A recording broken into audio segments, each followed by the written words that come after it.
Yeah, ready? Wait. Sir, come forward. Yeah. Okay. Thank you, Anand.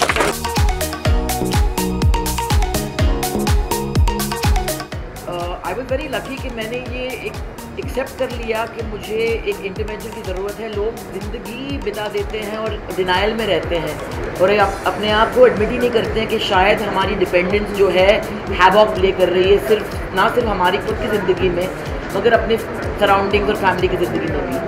And I think कि हम एक society में रहते हैं, एक हिंदुस्तानी एक आदत है कि बाहर जाके चीज़ ना बोले जो घर में होता है। दर्द जो है ये चीज़ को कार्पेट के नीचे आप छुपा दे, सच ना बोले, बाहर झूठ बोलो, दुनिया को, अपने आप को भी झूठ बोलो। लड़की की अगर शादी टूट जाती है, अगर उसका पति उसको पीटता है, 90% ऑफ द टाइम लोग बोलते हैं कि सह लो, आपकी तो किस्मत है ये, क्योंकि लोग क्या कहेंगे। तो औरतें जो हैं वो छुप के पीते हैं, तो रिकवरी कैसे खुलकर करेंगे।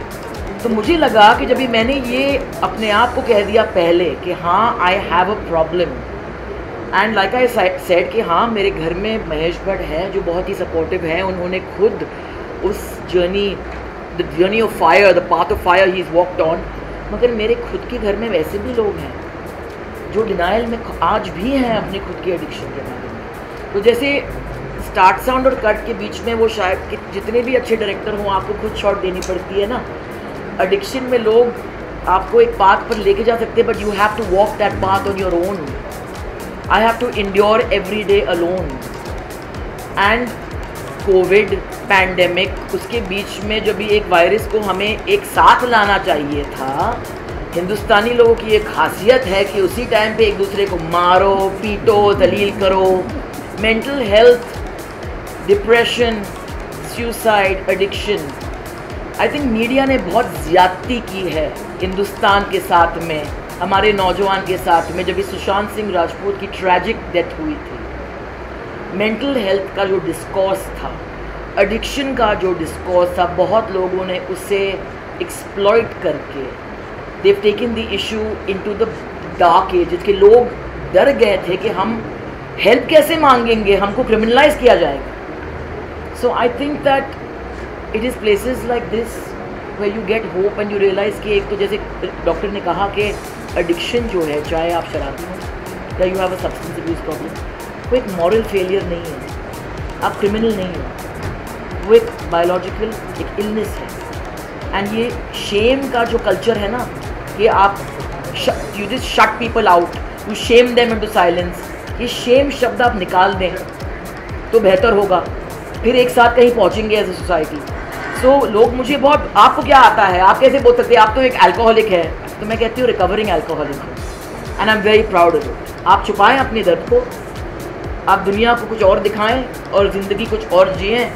मैं ऐसी ज़िंदगी नहीं जीने वाली हूँ। जैसे भट्ट साहब ने मुझे बहुत पहले कहा था कि हम वो होते हैं जो हम छुपाते हैं। तो मैंने दुनिया को अपना एक अल्कोहलिक्स एनोनिमस क्लास बना दिया, क्योंकि मुझे लगा कि ये बहुत ज़रूरी था लोगों को कहना, जो मेरे फैंस हैं, जो लोग मुझे चाहते हैं, ख़ासतौर के औरतों को, कि अगर ये मेरे साथ हो सकता था तो आपके साथ भी हो सकता है। और अगर मैं रिकवर कर सकती थी, आज मैं 5 साल सोबर हूँ, तो आप भी कर सकते हैं, आप भी छोड़ सकते हैं। क्योंकि मैं खुलकर शराब पीती थी, तो मैंने बोला कि मैं छुप के फिर रिकवर क्यों करूँ। आप क्यों मुझे बोलेंगे कि आप छुप के रिकवर करो, शेम क्या है इसमें। तो I am not going to be ashamed of my afflictions, of my frailties। मेरे frailties मेरे strengths है। मैं अपने scars को खुलेआम पहन के, गहने की तरह पहन के घूमूंगी, सर उठा के घूमूंगी, and I hope more people do the same। नहीं, मेरे ख्याल में समर्पण एक सोच है, एक व्यक्ति की दर्द से उसका विस्फोट हुआ है। इसलिए मैं कहता हूँ कि दर्द की कोख से ही हर बड़ी बात का जन्म होता है, और उसमें ऊर्जा इतनी है कि ये सोच, अगर आज हम यहाँ इकट्ठे हुए हैं और हम मुंबई से आए हैं संडे को, इसलिए आए क्योंकि हमको लगता है कि ये जो दिशा जो है, ये सही दिशा इन्होंने पकड़ी है, जहाँ पर ये चलकर एक एग्जाम्पल बनना चाहते हैं कि रिकवरी जो है वो एक मल्टी फेस्ड एक प्रोग्राम के ज़रिए ही आप अपने आप को वापस ज़िंदगी से जोड़ पाएंगे। अब ये कहना कि ये क्योंकि ये एक तबके के लिए ही ये फैसिलिटी अवेलेबल है, ये सच्चाई तो है, मगर क्या वो वहीं तक सीमित हो रहेगी? मेरे ख्याल में नहीं। अगर इनका आप इतिहास उठा के देखें तो ये बात इनकी शुरू हुई यहाँ से, इनकी बात शुरू हुई यहाँ से, मगर देखिए अच्छी बात जो होती है वो फिर आग की तरह फैलती है। यही लोग हैं जो आगे चल के इसको बहुत ही रीजनेबल पैकेजेस में और लोगों के लिए भी अवेलेबल, ये पूरा जो स्ट्रक्चर इन्होंने पैदा किया है। मार्टिन साहब की मैंने जब तकरीर सुनी तो मैं तो चौंक गया कि ये आपके दिल में सिर्फ प्रेम से आप समाज की समस्या नहीं हल कर सकते, ज्ञान की आवश्यकता है। क्योंकि अगर आपका बच्चा बीमार होता है, बच्चे से प्यार तो बहुत करते हैं, मगर इलाज तो डॉक्टर ही करेगा ना, जिसके पास ज्ञान होता है। तो एक शिद्दत हमारे दिल में है, हमारे अंदर एक जज्बा है, मगर जब वो राहुल वाजपेयी हैं या मार्टिन साहब हैं, बाकी जो डॉक्टर साहब हैं, उनकी सपोर्ट से ये जब ये एक मूवमेंट आप यहाँ पर जन्म देंगे तो ये इसकी नकल करने वाले लोग भी पैदा हो जाएंगे। हर अच्छे काम की मी टूइज़म शुरू हो जाती है, तो समाज को फ़ायदा ही होगा इससे। और मगर सबसे इम्पोर्टेंट बात यह है कि ये एक जहनी या मॉरल फेलियर नहीं है, ये जिस्मानी बीमारी है। और जिस तरह आप डायबिटीज़ को ट्रीट करते हैं, जिस तरह आप अस्थमा को ट्रीट करते हैं, उसी तरह से आपको एक एडिक्ट को देखना चाहिए। उसको अगर आप उस नज़र से देखेंगे और वो छुपाते हुए अपनी ज़िंदगी गुजारेगा, तो ये हर 21वीं सदी के दूसरे डेकेड में, जब दुनिया में, विश्व में अभी आप उस कगार पे आ गए हैं जहाँ पर एक न्यूक्लियर हॉलोकॉस्ट की संभावना है, तो एक पैंडेमिक का डिस्पेयर है, इसमें सब्सटेंस अब्यूज़ की तरफ आदमी झुकेगा। तो ये छोटे मोटे जो आपको लगते हैं काम, ये बहुत बड़े काम हैं। जैसे पहाड़ पे कहीं पर आग लगती है तो दूर से नज़र आता है कि आग लग रही है, तो ये शायद समर्पण वो काम करेगा कि कहीं पर उम्मीद है, कुछ लोग इकट्ठा होकर उन्होंने एक प्रोग्राम को जन्म दिया है। और अगर वो आकर इनसे पूछेंगे, क्या ये कहेंगे आप चले जाएं यहाँ से? नहीं, मेरे ख्याल में ज्ञान ये ऐसी रोशनी है जो यहाँ तक सीमित नहीं है। रोशनी जब सूरज उगता है तो उसकी रोशनी जानवर पे भी फैलती है और राजा पे भी फैलती है, तो ये तो होगा। No, I was just trying to say that that's exactly it, कि यही परसेप्शन को तोड़ना है कि रिकवरी एक प्रिजन सेंटेंस, जेल टर्म नहीं है।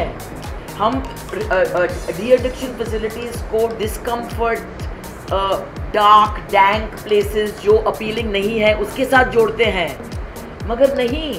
अगर आपने रिकग्नाइज किया है कि आपको एक प्रॉब्लम है और आप हेल्प चाहते हैं, आधे लोग जो हैं हेल्प ही नहीं मांगते हैं। और आपको पता है कि ऐसा एक जगह है जहां हम डिग्निटी के साथ में एक ऐसे माहौल में रिकवर हो सकते हैं जहाँ पे recovery is fun. There is a मल्टी-pronged attack where people are approaching the physical, the mental, you know, the holistic. Then I think a lot more people, लोग रिकवरी और डी एडिक्शन से डरेंगे नहीं कि आप एक अच्छे साफ सुथरे रूम में, ब्यूटीफुल बाथरूम में, whether it's a swimming pool, there's a yoga class, nutritious food. Why do we feel we don't deserve that? Why do we feel that addicts don't deserve that? Why जेल क्यों भेजना है उनको? एक dark cell में क्यों मारना है जहाँ पे रोशनी नहीं है? It's rise of a new dawn, and new dawn begins with treating yourself right. जब भी मेरे खुद के लोग, खुद के दोस्त चाहते थे कि यार पार्टी है पी लो, एनिवर्सरी है पी लो, तो आई थिंक कि addiction, alcoholism is a very selfish journey. Recovery has to be as selfish, it has to be selfish. अगर कोई भी ऐसा शख्स है, चाहे आपके माँ बाप, लवर, पति, बच्चे हैं, जो आपको कहीं ना कहीं आपके कोर्स से स्टीयर करके वापस वहीं पे ले जाएंगे, लात मार के उनको हटा दो आपकी जर्नी से। You have to be, if addiction is selfish, recovery has to be more selfish. And I think हमको ये चीख के बोलना है, खासतौर को औरतों को, कि ये मर्द की जागीर नहीं है। आप ये शराबी बनी है, डैडी बनी है, मेल पर्सपेक्टिव से बनाइए फिल्म, फीमेल पर्सपेक्टिव से। अल्कोहलिज्म, एडिक्शन आपके बैंक बैलेंस को नहीं देखता है।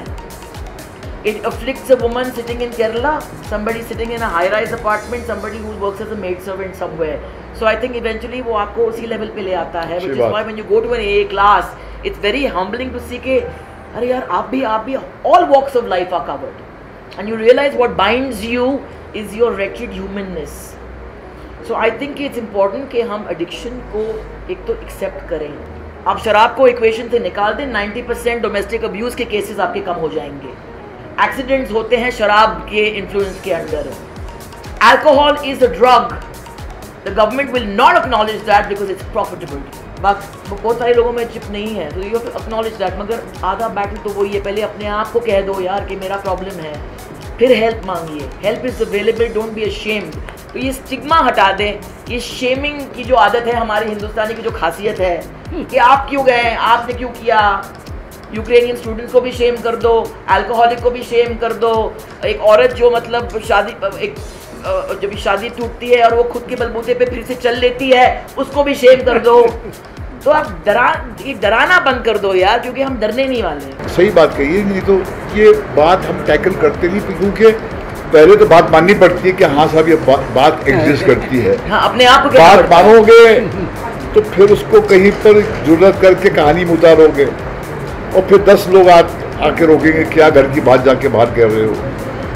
तो हमारी तो पूरी ज़िंदगी यही है कि तू घर की अपनी बात जाके बाहर क्यों बोलते। भैया हम अपनी बात नहीं बोलेंगे कि उसकी बात बोलेंगे। और ये फैलेसी है कि सिर्फ फिल्म इंडस्ट्री में लोग शराब पीते हैं और सब्सटेंसेस को अब्यूज करते हैं, क्योंकि आज के दौर में लोग इतने पैरानॉइड है अपने लुक्स को लेके। They lead a far healthier lifestyle, but go into a life, just go into life.